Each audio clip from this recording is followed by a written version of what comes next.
Hey guys, welcome back to a new video. My name is Allison and today I am doing something that it's a book tag. I was not personally, okay, I kind of was tagged for it. My friend Brianna sent me this video and she's like, you need to watch this and then you need to do the tag, and I'm like, okay, sure, I'll do that. So I wasn't technically tagged by a person who's done the tag, but I was tagged to do the tag, so I'm gonna do that right now.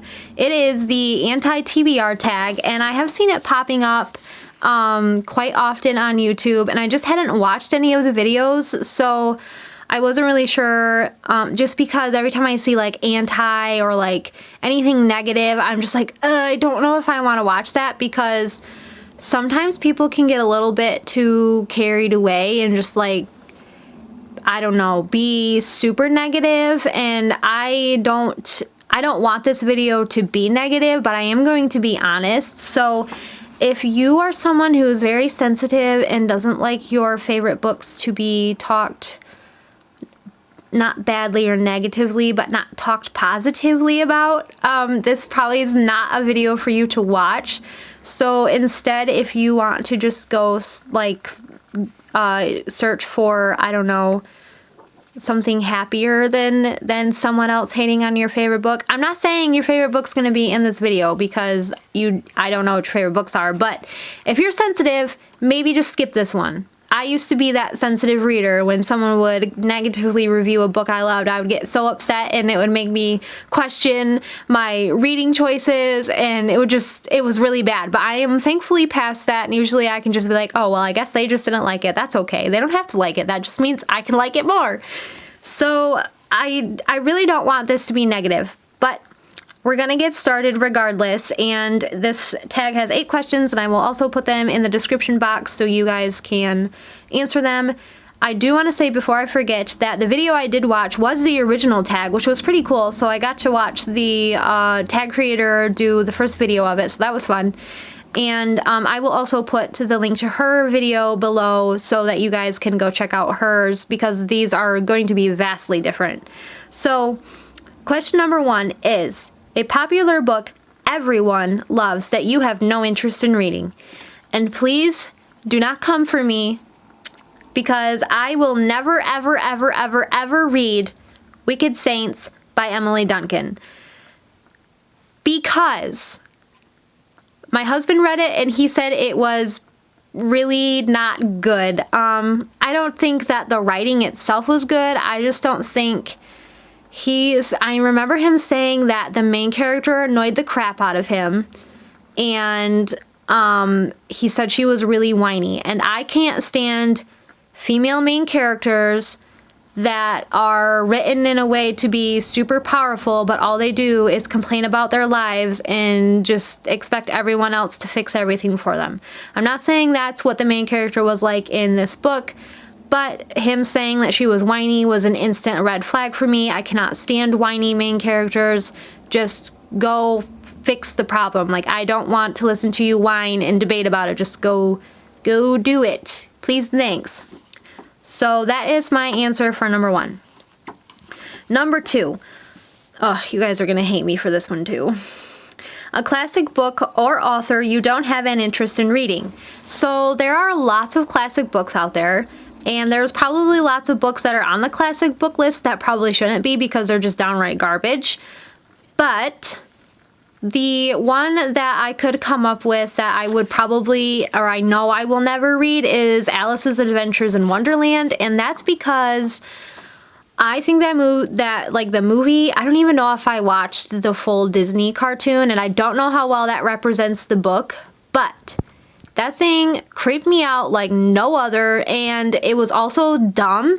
I just couldn't, I saw bits and pieces of it when I was very small, so to be that young and to think it was stupid already, I'm not going to read that book at all, because I just don't have any interest in reading about a drug-addicted caterpillar and a creepy cat and a stupid little girl who's doing things that she should know better than to be doing. So that's how I feel about that book, and I might be wrong on some of those points, but I really don't have the time of day to read a book like that.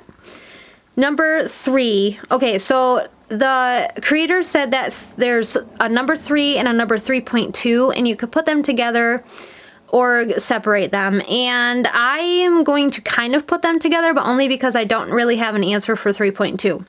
So question 3 is an author whose books you have no interest in reading, and question 3.2 is a problematic author whose books you have no interest in reading.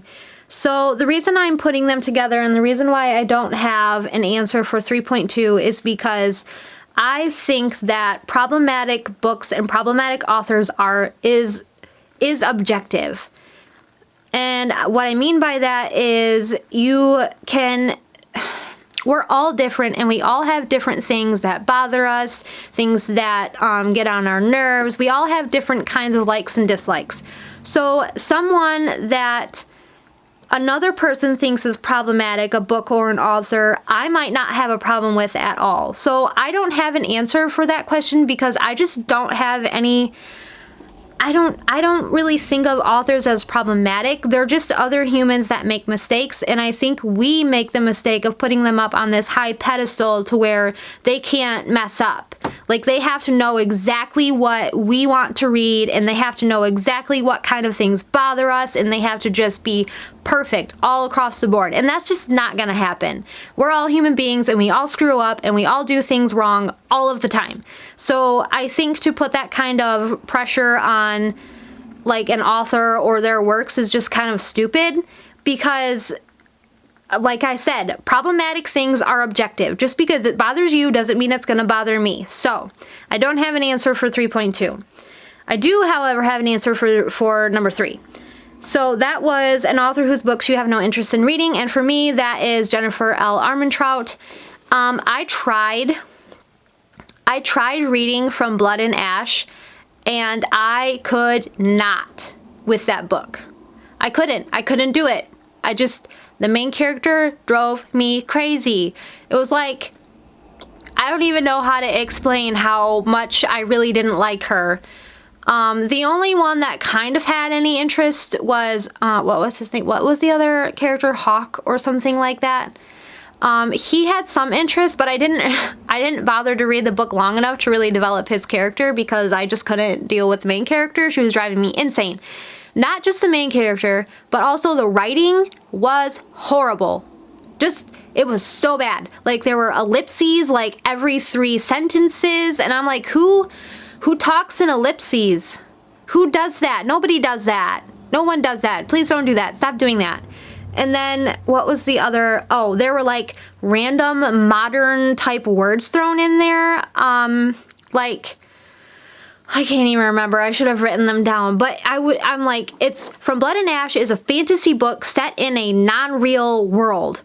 So I would expect it to be more fantasy type style of writing, and I can really tell that she has written a lot of paranormal contemporary type books because it was bleeding into this fantasy, and I was not a fan of the writing at all whatsoever, and we're just gonna stop talking about the book because it's making me a little bit upset. So I know tons and tons and tons and tons of people are raving about that new fantasy series by her, and I just don't give a crap. I can't make myself read something when the writing is that awful. I just can't do it. I can't do it. Okay. But if you really like that book, I'm glad you liked it, because people need to like books. We can't all like the same things. That would be so boring. All right, number 4. An author you have read a couple books from and have decided their books are not for you. This is another one that people are going to come at me for, and you can try, but I just won't care. So for me, this author is Carrie Maniscalco. Silent pause for everyone to get their pitchforks out. So I just can't with her writing anymore. I read the whole Stalking Jack the Ripper series, and I really liked the first book. I kind of liked the second book. The third book I was freaking confused the entire time. And then the fourth book I kind of hated because Audrey Rose was not in character at all whatsoever. I could not stand her in Capturing the Devil. She drove me crazy. She was so rude to Thomas all the time, and he just bent over backwards for her. And I'm like, this is stupid. There are better women in this world for someone like Thomas. It's super dumb. She drove me nuts. I thought she was the worst. I could not stand her in Capturing the Devil. Just, Thomas deserves better than her. That's all I'm gonna say. Oh, and then the rest of the answer to that question is, I just tried reading her new book, Kingdom of the Wicked, and I ended up DNFing it at like 200 pages because, wow, that book should have went through at least 10 more editing rounds, because that book was bad. The writing was bad. I was really excited for that book because a fantasy murder mystery is something that I don't know, has anyone else ever seen a fantasy murder mystery? I haven't, so I was really excited for it. I was like, there's a fantasy aspect and it's murder mystery and it's gonna be super great, and it was not. It wasn't. What I read of it, the main character was complete idiot. The demon prince was not very demonic and not very princely. What little bit of page time he did get in the first 200 pages. And then the beginning was super rushed. Like, I didn't have a chance to connect with the main character or her sister before everything started happening, and I was like, I really don't care. I don't care what's going on, because I wasn't allowed as the reader to emotionally connect with the main character, so I couldn't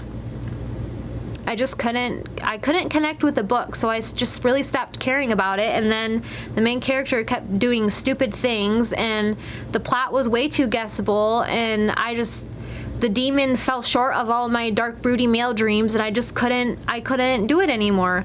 I would probably say that book is more of a like a younger YA, for like the lower end of the YA spectrum instead of the higher end. Like some YA books are a little bit too mature, but this one has got nothing going for it, so there's that. Okay, question 5.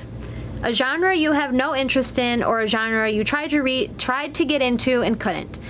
So my genre, this question's really easy for me, because the genre that I'm never going to read ever is contemporary. I really don't like contemporary, because you want to know why? Because I can get on Facebook and Instagram and I can see all of that crap going on in the real world. I don't need to read about it as well. I read to escape, so my version of escape is reading about worlds that either don't exist or are similar to ours but different, because there's magic and stuff. So I really don't care about contemporary books, and I won't read them because I just don't need to. I can just turn on the news. And see all of that stuff. Okay, number 6. A book you have bought and will never read. So there was a note in the description on the original tag that said this could be a book that you have unhauled, or it could be a library book that you borrowed and then returned unread, which who hasn't done that? So I ended up picking a series that I have unhauled, and that is the Scythe trilogy by Neil Shusterman or something like that. And so I read Scythe and I didn't like it. You can ask my husband. He will tell you that all I did the entire time I was reading it was complain about how slow the plot was, how stupid the main character was, how dumb, I don't know, everything just was super dumb. I don't know. I really didn't like the female main character. The male main character was okay-ish. But I really it felt like nothing happened for a very long time, and then like the last 20 pages, like everything happened and it ended on a cliffhanger, and it was just really not my cup of tea. So that is a series I will not finish, and I will never read the other books. Number 7, a series you have no interest in reading, or a series you started and have DNF'd. So I have like a million of these, so it was kind of hard to pick just one, but I ended up going with An Ember in the Ashes by Sabaa Tahir. And the reason I picked that one because I DNF'd An Ember in the Ashes pretty early on in the book, and then obviously I'm not going to pick up the rest of the series if I never finish the first book. So the reason I stopped reading that book is because it's kind of hard to explain. So it's a YA book, supposed to be a YA book, but there are very brutal, bad things happening in it. But the writing style and the plot was so simplistic that I couldn't handle how the dissonance that was going on there. So like, you had this world where really, really, really bad things are happening to people, and there's like a ruling class, and they like abuse this other class, and it's really bad, like what's going on. Like, it's stuff that goes on in the world right now, not that anyone wants to talk about it, but and then like that really bad stuff is happening, and it's awful. But then the plot was super, maybe not the plot, maybe it was just the writing style. So the writing style was super simplistic. I'm trying to think. Something really bad happened to one of the main characters very early in the book, and I didn't care because I didn't emotionally connect with it. Maybe that was supposed to be the emotional connection that happened, and I just didn't catch it or something. I don't know. But I also didn't really care for the like curse words or derogatory terms the author used in that book. They just really bothered me for some reason, and I really don't know why and can't give examples because it's been so long since I DNF'd it. Like, it's been over a year, so I really don't remember what it was about it that I didn't like.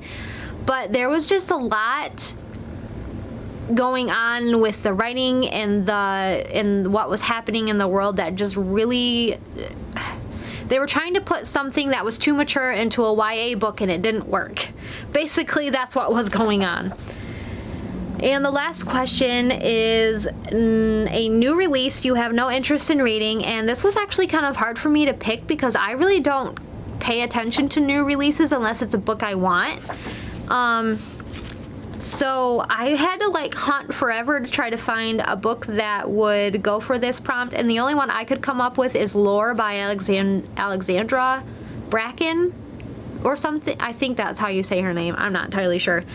But and the only reason I picked that one really is because it's YA, and I'm really, really moving away from that genre just because, well, basically, if you made it to this point, you know why I'm moving away from the YA genre. If you don't, you can just like rewind and just watch everything that already happened, and then you'll be like, oh, that's why she doesn't want to read YA anymore. That's exactly why, because I just can't with I really don't like the stuff that's coming out right now, and I really don't like, you know, this is probably gonna sound insensitive, but I really just don't like that the only male characters that we get now are gay or transgender. I feel like there should be more straight male main characters, and there just aren't. There's a lot of straight female main characters, but there's not a lot of straight male main characters, and it really bothers me. Like, what's wrong with being a straight male? Just, why don't we have more of those in YA literature? So, I don't know, that's my question. That's why I picked lore, because, mostly just because it's YA, and I really don't want to read YA anymore. So... that is the whole tag, and I'm really sorry if that was overwhelming. I tried really hard not to be super negative about things, but obviously I have a lot of emotions, and I was just kind of letting them vent. So this is gonna be like this has been a venty, ranty type, not really ranty, more like venty, like here are all of my feelings about these books, and I'm really sorry if I had some feelings about some books that you guys like. I'm sorry. Please forgive me that we're all different and we all like different things. So I'm gonna wrap up this video before I keep talking way too long. So I hope you guys enjoyed this video. I don't know if you can enjoy one of these kinds of videos, but I hope you enjoyed it anyways. And if you want to carry on the discussion in the comments, feel free to do so. I would love to see some healthy discussions going on about this type of thing, like why we don't want to read books and what we don't like about books. So yeah, carry on the conversation in the comments. I would love to know, and I will see you guys in another video. Bye!